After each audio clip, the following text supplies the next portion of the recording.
ಜಯದೇವ್ ಭಯದಿಂದ ಜಾನಕಿ ಮುಖಕ್ಕೆ ನೀರ್ ಚಿಮುಕಿಸಿದ್ರು ಜಾನಕಿಗೆ ಎಚ್ಚರ ಆಗ್ಲಿಲ್ಲ. ಅವಳನ್ನ ಎತ್ತಿ ಮಂಚದ ಮೇಲೆ ಮಲಗಿಸ್ದವನು ಕೂಡ್ಲೆ ಅಂದು ಬಂದಿದ್ದ ಡಾಕ್ಟರ್ಗೆ ಫೋನ್ ಮಾಡ್ದ. ಅವರು ತಕ್ಷಣ ಹೊರಟ್ರು.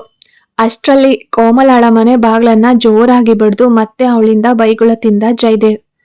ಏಯ್ ಬಜಾರಿ, ನನ್ ಜಾನಕಿ ಪ್ರಜ್ಞೆ ತಪ್ಪಿದಾಳೆ. ನಂಗ್ ತುಂಬಾ ಭಯ ಆಗ್ತಿದೆ. ಬಾ, ಬಂದು ಅವಳನ್ನ ಎಪ್ಸು ನೀನು. ಅವಳಿಗೆ ನನ್ಗಿಂತ ನೀನೇ ಮುಖ್ಯ. ನೀನ್ ಕರೆದ್ರೆ ಎದ್ಬಿಡ್ತಾಳೆ ಅಂದವನನ್ನ ಕೋಮಲ ವಿಚಿತ್ರವಾಗಿ ನೋಡಿದ್ಲು. ಇವನ್ ಯಾವ ತರದ ಮನುಷ್ಯನಪ್ಪ ಅನ್ಕೊಂಡು ಅವನನ್ನ ಪಕ್ಕಕ್ಕೆ ತಳ್ಳಿ ನೈಟ್ ಡ್ರೆಸ್ನಲ್ಲೇ ಜಾನಕಿ ರೂಮ್ ಒಳಗಡೆ ಓಡಿದ್ಲು. ಕೋಮಲ ಎಷ್ಟೇ ಕರೆದ್ರೂ ಜಾನಕಿ ಎಚ್ಚರ ಆಗ್ಲಿಲ್ಲ. ಜಯದೇವ್ ಅಂತೂ ಬಿಟ್ರೆ ಹತ್ತು ಬಿಡೋ ಹಾಗೆ ಕಾಣಿಸ್ತಿದ್ದ. ಅಷ್ಟರಲ್ಲಿ ಡಾಕ್ಟರ್ ಬಂದ್ರು. ಜಾನಕಿನ ಚೆಕ್ ಮಾಡಿ ಡಾಕ್ಟರ್ ಹೇಳಿದ ಮಾತನ್ನ ಕೇಳಿ ಜಯದೇವ್ ನಿಜವಾಗ್ಲೂ ಅತ್ತೇ ಬಿಟ್ಟ. ಅಷ್ಟೇ ಅಲ್ಲದೆ ಡಾಕ್ಟರ್ ಕೂಡ ಜಯದೇವ್ನನ್ನ ಅಪ್ಕೊಂಡು ಹತ್ರು. ಡಾಕ್ಟರ್ ಜಾನಕಿನ ಚೆಕ್ ಮಾಡಿ ಕಣ್ಣೀರು ಹಾಕಿದ್ರು. ಅಲ್ಲಿ ಮುಖದಲ್ಲಿ ಭಯದೊಂದಿಗೆ ನಿಂತಿದ್ದ ಜಯದೇವ್ನನ್ನ ಕಂಡು ನಗ್ತಾ, ಜಯದೇವ್, ನೀನ್ ಅಪ್ಪ ಆದೆ ನೋಡು ಅಂದ್ರು. ನೀನು ಅಪ್ಪ ಆದೆ, ಜಾನಕಿ ಗರ್ಭಿಣಿ ಆಗಿದ್ದಾಳೆ ಜಯದೇವ್. ನಿನ್ ಮೇಲೆ ಅಂಟಿದ್ದ ಕಳಂಕವನ್ನ ಅವಳು ಅಳಿಸ್ ಹಾಕಿದ್ಲು ಅಂತ ಅವರು ಭಾವೋದ್ವೇಗದಲ್ಲಿ ಮಾತಾಡಿದ ಯಾವುದನ್ನು ಜಯದೇವ್ ಗಮನಿಸ್ಲೇ ಇಲ್ಲ. ಜಯದೇವ್, ನೀನ್ ಅಪ್ಪ ಆದೆ ಅನ್ನೋ ಮಾತಿನಲ್ಲೇ ಅವನು ಸ್ತಬ್ಧವಾಗಿ ನಿಂತಿದ್ದ. ಡಾಕ್ಟರ್ ಓಡ್ ಬಂದು ಅಪ್ಕೊಂಡು ಅಳುವಾಗಷ್ಟೇ ಅವನ್ ಪ್ರಜ್ಞೆಗೆ ಬಂದಿದ್ದು. ಅವರನ್ನ ಗಮನಿಸ್ತಾ ಇದ್ದ ಕೋಮಲಾಗೆ ಜಾನಕಿ ತಾಯಿ ಆಗ್ತಾ ಇರೋದು ಸಂತೋಷ ತಂದ್ರು. ಜಯದೇವ್ ಅಳ್ತಿರೋದನ್ನ ಕಂಡು ನಟನೆ ಶುರು ಮಾಡ್ಕೊಂಡ್ರು ನೋಡಿ. ಈ ನಾಟಕ ತೋರ್ಸೋಕೆ ತಾನೇ ಬಾಗ್ಲು ಒಡೆದು ತನ್ನನ್ನ ಕರ್ಕೊಂಡ್ ಬಂದಿದ್ದು. ಹೋಗು ಫೂಲ್ ಅಂತ ಮನಸ್ಸಲ್ಲೇ ಬೈತಾ ತನ್ನ ಮನೆಗೆ ಹೋದ್ಲು ಕೋಮಲ. ತನ್ನನ್ನ ಅಪ್ಕೊಂಡಿದ್ದವ್ರನ್ನ ಪಕ್ಕಕ್ಕೆ ಸರಿಸಿದ ಜಯದೇವ್ ಪ್ರಜ್ಞೆ ತಪ್ಪಿ ಮಲಗಿದ್ದವಳ ಹತ್ರಕ್ಕೆ ಹೋಗಿ ಅವಳನ್ನ ಎತ್ತಿ ಎದೆಗೆ ಅಪ್ಕೊಂಡ. ಅವನ ಕಿವಿಯಲ್ಲಿ ಹಳೆಯ ಮಾತುಗಳೇ ಕೇಳಿಸಿದ್ವು. ಇವನು ತಂದೆ ಆಗೋಕೆ ಯೋಗ್ಯನಲ್ಲ, ಗಂಡಸ್ತನ ಇಲ್ದೇ ಇರೋನು, ತನ್ನ ಕೊರತೆನ ಒಪ್ಕೊಳ್ಳೋಕೆ ಧೈರ್ಯವಿಲ್ದೇ ಇರೋನು ಅಂತೆಲ್ಲ ಅನೇಕರು ಆಡಿದ್ದ ಮಾತುಗಳು ಅವನ ಕಿವಿಯಲ್ಲಿ ಈಗ ಮರುಕಳಿಸಿದ್ವು. 1 ನಿಮಿಷ ಕಣ್ಣು ಮುಚ್ಚಿ ಸಮಾಧಾನ ತಂದ್ಕೊಂಡವನು, ಇನ್ನು ಮುಂದೆ ನನ್ನ ಕಳೆದ ಕಾಲ ಕೇವಲ ಸತ್ತ ಕಾಲ. ನಾನು ಯಾರಿಗೂ ಏನನ್ನು ಸಾಬೀತುಪಡಿಸೋ ಅಗತ್ಯ ಇಲ್ಲ. ಇದು ನನ್ ಮಗು, ಇವಳು ನನ್ನ ಹೆಂಡತಿ. ಮಗುವಿಗಾಗಿ ಇವಳನ್ನ ಪಡಬಾರದ ಕಷ್ಟ ಕೊಟ್ಟಿದ್ದು ಸಾಕು. ಇನ್ಮುಂದೆ ನನ್ನ ಜಾನುಗೋಸ್ಕರ ಬದುಕ್ತೀನಿ ಅನ್ಕೊಂಡ. ಈ ಮಗು ನಮ್ಮ ಪ್ರೀತಿಯ ಕುರುಹು. ಯಾವುದೇ ಕಾರಣಕ್ಕೂ ನನ್ನ ಕಳೆದ ಕಾಲದ ನೆರಳು ಕೂಡ ನನ್ನ ಜಾನುವಿನ ಮೇಲೆ ಅಥವಾ ಮಗುವಿನ ಮೇಲೆ ಬೀಳೋಕೆ ಬಿಡೋದಿಲ್ಲ. ಇನ್ಮುಂದೆ ನಾನು ಮತ್ತೆ ನನ್ನ ಜಾನು ಸಂತೋಷವಾಗಿರ್ಬೇಕು ಅಂತ ಹೆಂಡತಿಯನ್ನ ಪ್ರೀತಿಯಿಂದ ನೋಡಿದವನ ಮನಸ್ಸು ಪೂರ್ತಿ ಜಾನಕಿಯ ಮೇಲಿನ ಪ್ರೀತಿಯಿಂದ ತುಂಬಿ ಹರಿತು. ನಿನ್ನೆಯಷ್ಟೇ ಜಾನಕಿಯೇ ನನಗೆ ಸರ್ವಸ್ವ ಅಂತ ತೀರ್ಮಾನಿಸಿದ್ದವನಿಗೆ ಮಗು ದೊಡ್ಡ ವಿಷಯವಾಗಿ ಕಾಣಲಿಲ್ಲ. ಈಗ ಈ ಮಗುವಿಗಾಗಿ ತಾನೆ ಅವಳನ್ನ ಹೊಡೆದು ಹಿಂಸಿಸಿದ್ದು, ಮಾತುಗಳಿಂದಲೇ ಚುಚ್ಚಿದ್ದು. ಈಗ ಅದೇ ಮಗು ರೂಪ್ಕೊಂಡಿದ್ರು. ಜಯದೇವ್ ಅದನ್ನೇ ನೆನೆದು ಅತೀವವಾಗಿ ಆನಂದ ಪಡ್ಲಿಲ್ಲ. ಮಗು ಹುಟ್ಟಿದ್ದಕ್ಕೆ ಸಂತೋಷವಿದ್ರು ಅವನಿಗೆ ಮಗುವಿಗಿಂತ ಜಾನಕಿಯೇ ಮೊದಲು ಅನಿಸಿದ್ಲು. ಅಲ್ಲಿ 3ನೇ ವ್ಯಕ್ತಿ ನಿಂತಿರೋದನ್ನ ಕೂಡ ಗಮನಿಸಿದ ಜಯದೇವ್ ಜಾನಕಿಯ ಮುಖದ ತುಂಬೆಲ್ಲ ಮುತ್ತಿಡೋಕೆ ಆರಂಭಿಸ್ದ. ಡಾಕ್ಟರ್ ಆ ಸುಂದರ ಕ್ಷಣವನ್ನ ತಮ್ಮ ಫೋನ್ನಲ್ಲಿ ರೆಕಾರ್ಡ್ ಮಾಡ್ಕೊಂಡ್ರು. ಅವರಿಗೂ ಮನಸ್ಸಿಗೆ ತುಂಬಾ ಸಂತೋಷವಾಯ್ತು. ಜಯದೇವ್ ಜೀವನ ಹೀಗೆಯೇ ವ್ಯರ್ಥವಾಗಿ ಹೋಗುತ್ತೆ ಏನೋ ಅನ್ನೋ ಭಯ ಇಡೀ ಕುಟುಂಬಕ್ಕಿತ್ತು. ತಲೆ ಎತ್ತಿ ನೋಡ್ದೆಯೇ ಜಯದೇವ್, ನೀವಿಲ್ಲಿಂದ ಹೊರಡಿ. ಮುಖ್ಯವಾಗಿ ನನ್ನ ಹೆಂಡತಿ ಗರ್ಭಿಣಿ ಆಗಿರೋ ವಿಷಯನ ಯಾರ ಬಳಿಯೂ ಹೇಳಬೇಡಿ. ನನ್ನ ಜೀವನದ ಒಳ್ಳೆ ವಿಷಯಗಳನ್ನ ತಿಳ್ಕೊಳ್ಳೋಕೆ ಯಾರಿಗೂ ಹಕ್ಕಿಲ್ಲ, ಅರ್ಹತೆನೂ ಇಲ್ಲ. ಹೋಗುವಾಗ ಬಾಗ್ಲು ಹಾಕೊಂಡು ಹೋಗಿ ಅಂತ ಖಾರವಾಗಿ ಹೇಳ್ದ. ಅವರು ಆಡಿದ ಮಾತುಗಳಿಗೆ ಇದು ಅಗತ್ಯವೇ ಅಂತ ಭಾವಿಸಿದ ಡಾಕ್ಟರ್ ಅಲ್ಲಿಂದ ಹೊರಟ್ರು. ಅಷ್ಟಕ್ಕಾದ್ರೂ ತನ್ನನ್ನ ನೆನಪಿಸ್ಕೊಂಡು ಕರೆದ್ನಲ್ಲ ಅನ್ನೋದು ಅವರಿಗೆ ಸಮಾಧಾನವಾಗಿತ್ತು. ಜಯದೇವ್ ಹೇಳಿದಂತೆ ಡಾಕ್ಟರ್ ಬಾಗಿಲು ಮುಚ್ಚಿ ತಿರುಗಿದಾಗ ಕೋಮಲ ಕೈ ಅಡ್ಡಗಟ್ಟಿ ನಿಂತಿದ್ಲು. ನಗ್ತಾ ನೋಡಿದ ಡಾಕ್ಟರ್ಗೆ ಕೋಮಲ ಮುಖ ಗಂಟಿಕ್ಕಿ, ಅಲ್ಲ, ನೀವ್ಯಾರು? ಯಾಕೆ ಆ ಕಾಡು ಮೃಗನ ಅಪ್ಕೊಂಡತ್ರಿ? ನಂಗೆ ಈಗ್ಲೇ ಗೊತ್ತಾಗ್ಬೇಕು, ಇಲ್ದಿದ್ರೆ ಈ ಪುಟ್ಟ ತಲೆ ಸಿಡ್ದು ಹೋಗುತ್ತೆ ಅಂತ ತಲೆ ಕೆರ್ಕೊಂಡು ಕೇಳಿದ್ಲು. ಅದನ್ನ ಕಂಡು ನಕ್ಕ ಡಾಕ್ಟರ್, ನಾನು ಜಯದೇವ್ನ ಅತ್ತೆ, ಅಂದ್ರೆ ಅವನ ತಂದೆಯ ತಂಗಿ ಅಂತ ಹೇಳಿ ಅಲ್ಲಿಂದ ಹೊರಟು ಹೋದ್ರು. ಕೋಮಲ ಅಲ್ಲೇ ಸ್ತಂಭೀಭೂತಳಾಗಿ ನಿಂತ್ಲು. ಬೇರೆ ಏನಾದ್ರೂ ಪ್ರಶ್ನೆ ಕೇಳ್ಬಿಟ್ರೆ ಅನ್ನೋ ಭಯದಿಂದ ಡಾಕ್ಟರ್ ಅವಸರವಾಗಿ ಓಡೋದನ್ನ ನೋಡಿ, ಇದ್ ಪೂರ್ತಿ ಲೂಸ್ ಫ್ಯಾಮಿಲಿ ಅಂತ ಕಾಣಿಸುತ್ತೆ. ಇವ್ರ ಹತ್ರ ಸಿಕ್ಕಾಕೊಂಡು ಈ ಜಾನಕಿ ಏನ್ ಪಾಡಾಗುತ್ತೋ ಅನ್ಕೊಂಡ್ಲು ಕೋಮಲ. ಜಾನಕಿಯ ಮುಖದಲ್ಲಿ ಸುರಿತಾ ಇದ್ದ ಬೆವರಿನ ಹನಿಯನ್ನ ಜಯದೇವ್ ಒರೆಸ್ದ. ಆಗ್ಲೇ ಅವನಿಗೆ ನೆನಪಾಗಿತ್ತು. ಆ ರೂಮ್ನಲ್ಲಿ ಫ್ಯಾನ್ ಹಾಕಿರ್ಲಿಲ್ಲ. ಈ ರೂಮ್ನಲ್ಲಿ ಎಸಿ ಇಲ್ಲದ ಕಾರಣ ಜಾನಕಿಯನ್ನ ಹೂವಿನಂತೆ ಮೆಲ್ಲಗೆ ಎತ್ಕೊಂಡು ತನ್ನ ರೂಮ್ಗೆ ಹೋದ. ಅಲ್ಲಿ ಅವಳನ್ನ ಮಲಗಿಸಿ ಎಸಿ ಹಾಕ್ತ. ಅವಳ ಬೆವರು ನಿಲ್ಲೋವರೆಗೂ ಪಕ್ಕದಲ್ಲೇ ಕೂತು ಒರೆಸಿ ಅವಳ ಹಣೆಯ ಮೇಲೆ ಗಟ್ಟಿಯಾಗಿ ಮುತ್ತಿಟ್ಟ. ಅವನ ಮನಸ್ಸಿನಲ್ಲಿ ಹಕ್ಕಿಗಳು ಹಾರಾಡಿದಂತಾಯ್ತು. ನನಗೆ ನಾನು ಹೊಸಬನಂತೆ ಕಾಣಿಸ್ತಿದ್ದೀನಿ ಜಾನು. ಇದು ಪ್ರೇಮವೋ ಏನೋ ಗೊತ್ತಿಲ್ಲ, ಆದ್ರೆ ತುಂಬಾ ಚೆನ್ನಾಗಿದೆ. ಇಲ್ಲಿವರೆಗೆ ಯಾರ ಮೇಲೂ ಪ್ರೀತಿ ಬಂದಿರಲಿಲ್ಲ ನನಗೆ. ನಿನ್ ಮೇಲೆ ಬಂದಿರೋ ಈ ಭಾವನೆ ಕೂಡ ನನಗೆ ಹೊಸದು. ಸಣ್ಣ ಹುಡುಗನಂತೆ ಅನ್ನಿಸ್ತಿದೆ ನನಗೆ. ಇದೆಲ್ಲ ನಿನ್ನಿಂದಲೇ ಜಾನು ಅಂತ ಅವಳ ಬಳಿ ಮಾತಾಡ್ತಾ ಅವಳನ್ನ ಅಣು ಅಣುವಾಗಿ ಆಸ್ವಾದಿಸ್ತ. ತನಗೆ ತಿಳಿದವರ ಮೂಲಕ ಒಬ್ಬ ಗೈನಕಾಲಜಿಸ್ಟ್ ಬಗ್ಗೆ ತಿಳ್ಕೊಂಡು ಸಂಜೆ ಜಾನಕಿಯನ್ನ ಅಲ್ಲಿಗೆ ಕರ್ಕೊಂಡು ಹೋಗೋಕೆ ಡಿಸೈಡ್ ಮಾಡ್ದ. ಸಂಜೆ ಜಾನಕಿಗೆ ಏನು ಹೇಳ್ದೆ ಹೊರಗಡೆ ಕರ್ಕೊಂಡು ಹೋದವನು ಹಾಸ್ಪಿಟಲ್ ಮುಂದೆ ಕಾರು ನಿಲ್ಲಿಸಿ ಬಾ ಜಾನು ಅಂತ ಕರೆದ. ಜಾನಕಿ ಕಣ್ಣರಳಿಸಿ ಕೆಳಗಡೆ ಇಳಿದ್ಲು. ಅವಳಿಗೆ ಹಾಸ್ಪಿಟಲ್ಗೆ ಯಾಕೆ ಬಂದ್ವು ಅನ್ನೋ ಪ್ರಶ್ನೆಗಿಂತ ಜೈದೆ ಹೊಸದಾಗಿ ಜಾನು ಅಂತ ಕರೀತಾ ಇರೋದೇ ಆಶ್ಚರ್ಯವಾಗಿತ್ತು. ಆ ಆಶ್ಚರ್ಯದ ಜೊತೆಗೆ ಮನಸ್ಸು ಕುಣಿತಾ ಇತ್ತು. ಇಲ್ಲಿವರೆಗೆ ಜಾನಕಿಯನ್ನ ಯಾರು ಕೂಡ ಇಷ್ಟು ಮುದ್ದಾಗಿ ಕರೆದಿರ್ಲಿಲ್ಲ. ಜಯದೇವ್ ಕೊಟ್ಟ ಮುಂದಿನ ಆಶ್ಚರ್ಯ ಅಂದ್ರೆ ಜಾನು ಬಾ ಹೋಗೋಣ ಅಂತ ಅವಳ ಭುಜದ ಮೇಲೆ ಕೈ ಹಾಕಿ ತನ್ನ ಹತ್ತಿರಕ್ಕೆ ಅಪ್ಕೊಂಡು ಕರೆದೊಯ್ದ. ಜಾನಕಿಗೆ ಈ ಸಂತೋಷದ ಆಘಾತಕ್ಕೆ ತಲೆನೇ ಸುತ್ತಿದಂತಾಯ್ತು. ಮತ್ತಿನಲ್ಲಿದ್ದವಳಂತೆ ಅವನ ಅಪ್ಪುಗೆಯಲ್ಲೇ ನಡೆದು ಬಂದವಳು ಸ್ತ್ರೀರೋಗ ತಜ್ಞರ ರೂಮ್ ಒಳಗಡೆ ಪ್ರವೇಶಿಸಿದ್ಲು. ಶಾಂತವಾದ ಮುಖದ ಹಿರಿಯ ವೈದ್ಯರು ಇಬ್ಬರನ್ನ ನಗುಮುಖದಿಂದ ಬರಮಾಡ್ಕೊಂಡ್ರು. ಸೀಟಿನಲ್ಲಿ ಕೂತ್ಕೊಳ್ಳೋಕೆ ಹೇಳಿದ್ರು. ಜಾನಕಿ ಮಾತ್ರ ಗೊಂದಲದಿಂದ ಇಬ್ಬರನ್ನು ನೋಡ್ತಿದ್ಲು. ಜಾನಕಿಯ ಮುಖದಲ್ಲಿ ಕಾಣ್ತಿದ್ದ ಗೊಂದಲ ಮತ್ತೆ ಭಯವನ್ನ ನೋಡಿದ ಜಯದೇವ್ ನಗು ತಡಿತಾ ಡಾಕ್ಟರ್ ಕಡೆಗೆ ತಿರುಗಿ, ಡಾಕ್ಟರ್, ನಾನೇ ನಿಮಗೆ ಫೋನ್ ಮಾಡಿ ಮಾತಾಡಿದ್ದೆ ಅಲ್ವಾ, ಇವಳೇ ನನ್ನ ಹೆಂಡತಿ ಜಾನಕಿ, ಇವಳನ್ನೇ ಚೆಕ್ ಮಾಡಬೇಕು ಅಂದ. ಜಾನಕಿ, ಆ ರೂಮ್ನಲ್ಲಿ ಬೆಡ್ ಮೇಲೆ ಹೋಗಿ ಮಲ್ಗು, ನಾನು ಬರ್ತೀನಿ ಅಂದ್ರು ಡಾಕ್ಟರ್. ಜಾನಕಿ ಹೋದ ಮೇಲೆ ಜಯದೇವ್ ಹತ್ರ ಕೆಲವು ಮಾಹಿತಿಗಳನ್ನ ಕೇಳಿ ಪಡೆದು ಡಾಕ್ಟರ್ ಒಳಗಡೆ ಹೋದ್ರು. ಜಾನಕಿ ಅಲ್ಲಿ ತುಂಬಾನೇ ಭಯದಿಂದ ಕೂತಿದ್ಲು. ಡಾಕ್ಟರ್ ನಗ್ತಾ, ಜಾನಕಿ ಹೆದ್ರು ಬೇಡ ಮಲ್ಗು ಅಂದ್ರು. ಅವರ ಮಾತಿನಂತೆ ಮಲ್ಗಿದ್ರು. ಜಯದೇವ್ ಕೂಡ ಜೊತೆಗಿದ್ದಿದ್ರೆ ಚೆನ್ನಾಗಿರ್ತಿತ್ತು ಅಂತ ಅವಳಿಗೆ ಅನ್ನಿಸ್ತು. ಜಾನಕಿ, ನಿಂಗೆ ಲಾಸ್ಟ್ ಪೀರಿಯಡ್ಸ್ ಆಗಿ ಎಷ್ಟು ದಿನ ಆಯ್ತಮ್ಮ ಅಂತ ಕೇಳಿದ್ರು ಡಾಕ್ಟರ್. ಜಾನಕಿ ಆಗ್ಲೇ ದಿನಗಳನ್ನ ಲೆಕ್ಕ ಹಾಕಿದ್ಲು. ಕಳೆದ ಕೆಲವು ದಿನಗಳಿಂದ ವಾಕರಿಕೆ ಮತ್ತೆ ತಲೆಸುತ್ತು ಬರ್ತಿರೋದನ್ನ ನೆನಪಿಸ್ಕೊಂಡು, ಡಾಕ್ಟರ್, ಇವತ್ತಿಗೆ 54 ದಿನ ಆಯ್ತು ಅಂತ ಹೇಳುವಾಗ ಅವಳಿಗೆ ಸಂತೋಷದಿಂದ ಕಣ್ಣೀರೇ ಬಂತು.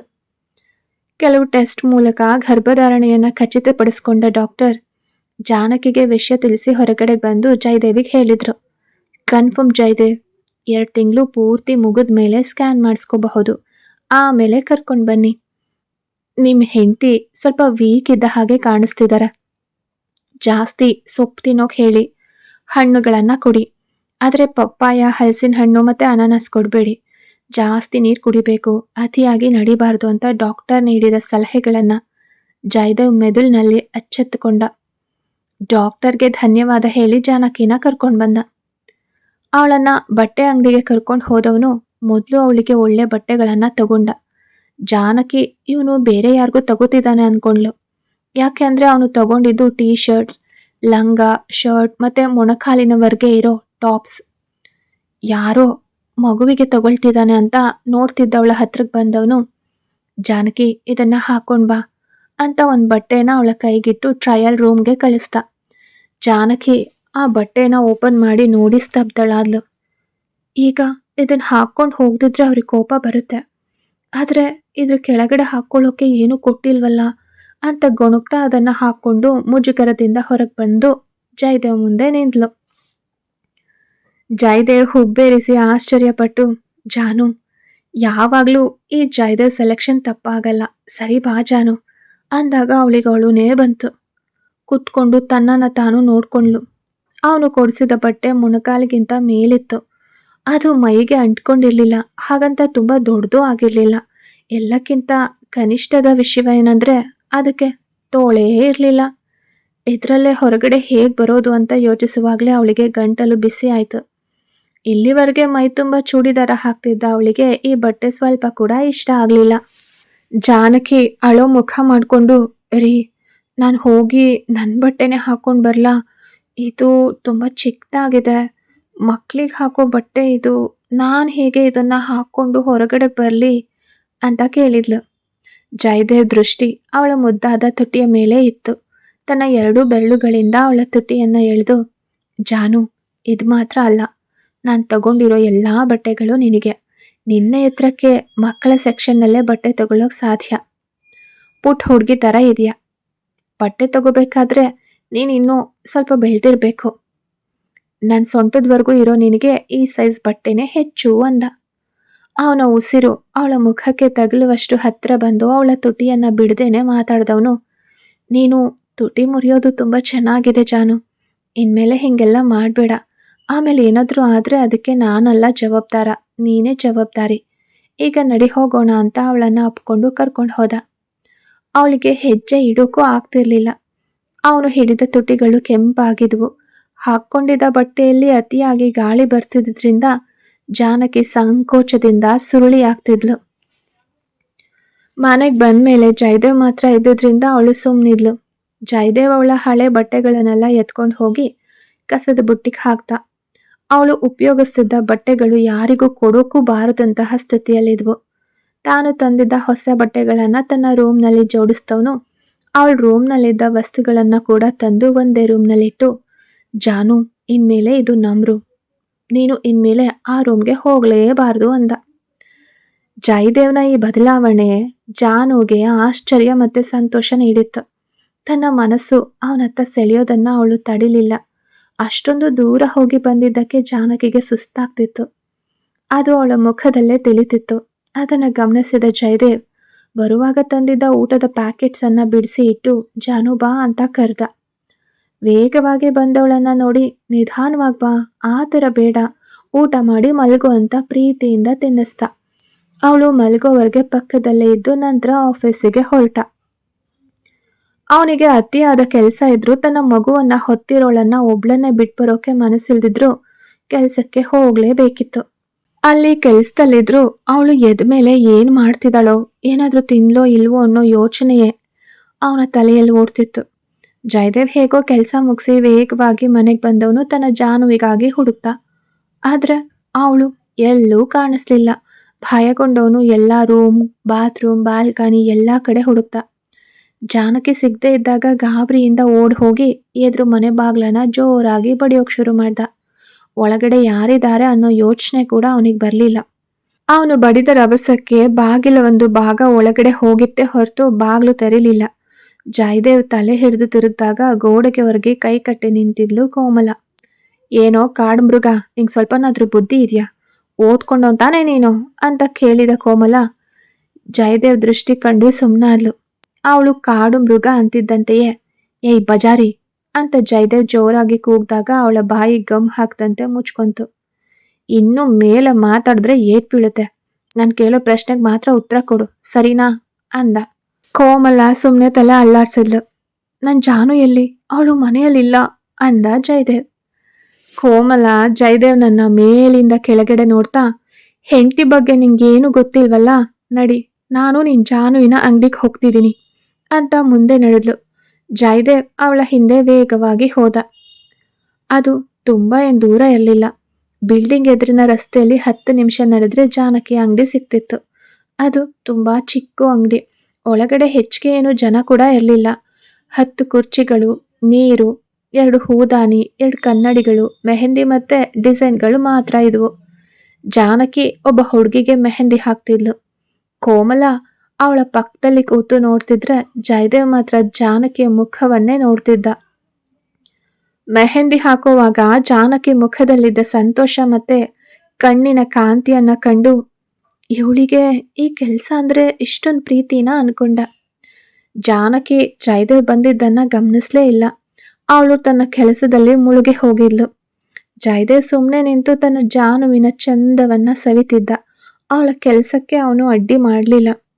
ಜಾನಕಿ ಕೆಲಸ ಮುಗಿಸಿ ಆ ಹುಡುಗಿಯಿಂದ ಹಣ ಪಡೆದು ತಿರುಗಿದಾಗ ಜಯದೇವ್ನನ್ನ ಕಂಡ್ಲು.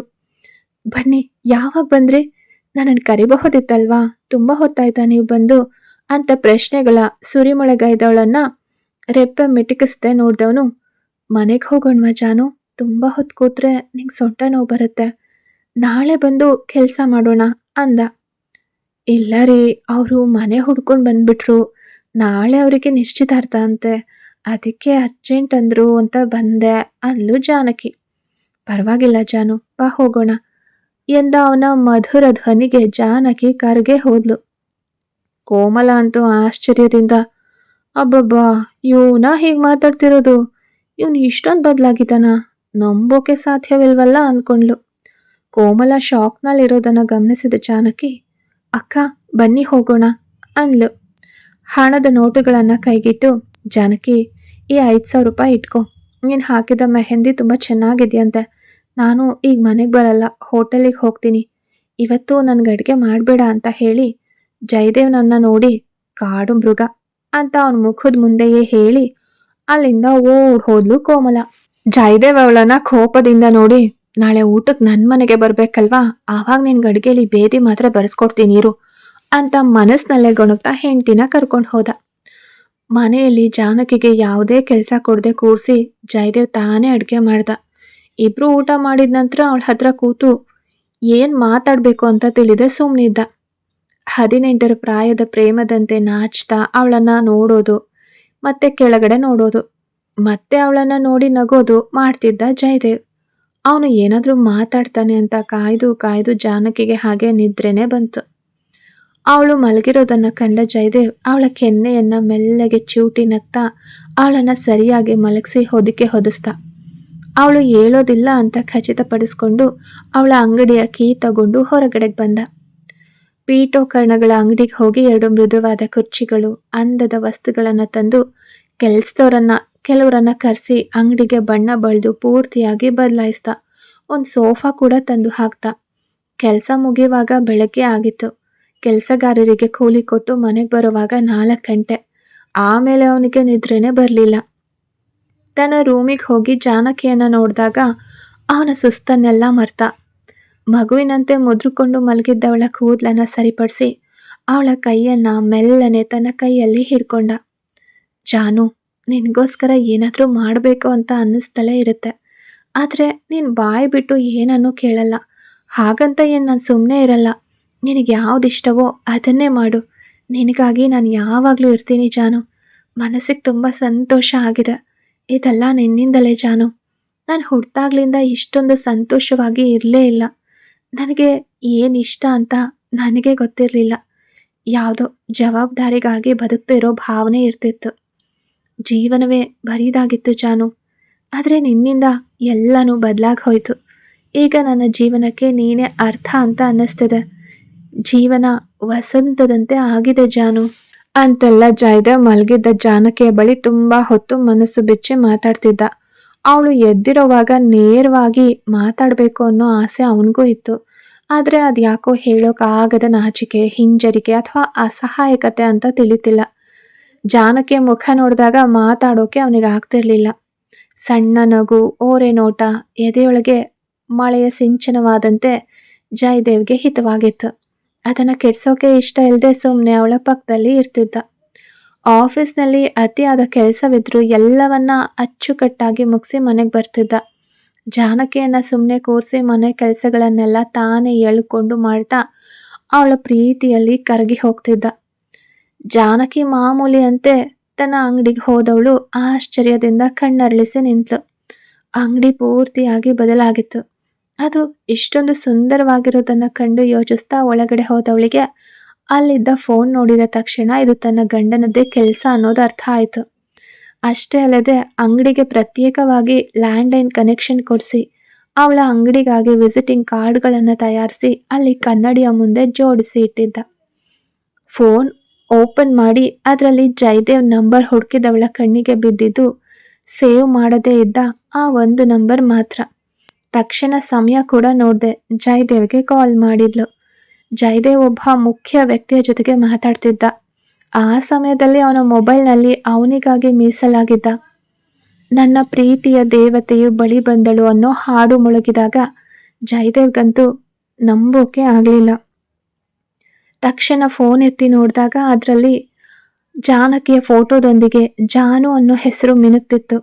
ಜಯದೇವ್ ಕಣ್ಣುಗಳಲ್ಲಿ ಹೊಳಪು ಮೂಡಿತ್ತು. ಅವನ ಮುಂದೆ ಕೂತು ಮಾತಾಡ್ತಿದ್ದವರು ಜಯದೇವ್ನನ್ನ ಆಶ್ಚರ್ಯದಿಂದ ನೋಡಿದ್ರು. ಇವನಿಗೆ ನಗೋಕೆ ಕೂಡ ಬರುತ್ತಾ ಅಂತ ಶಾಕ್ ಆಯ್ತು ಅವರಿಗೆ. ಕತೆ ಮುಂದುವರಿಯುತ್ತೆ. ಯಾರೆಲ್ಲ ಸಬ್ಸ್ಕ್ರೈಬ್ ಮಾಡ್ಕೊಳ್ದೆ ಕತೆಗಳನ್ನ ಕೇಳ್ತಿದ್ದೀರಾ, ದಯವಿಟ್ಟು ಸಬ್ಸ್ಕ್ರೈಬ್ ಮಾಡಿಕೊಂಡು ಕತೆಗಳನ್ನ ಕೇಳಿ.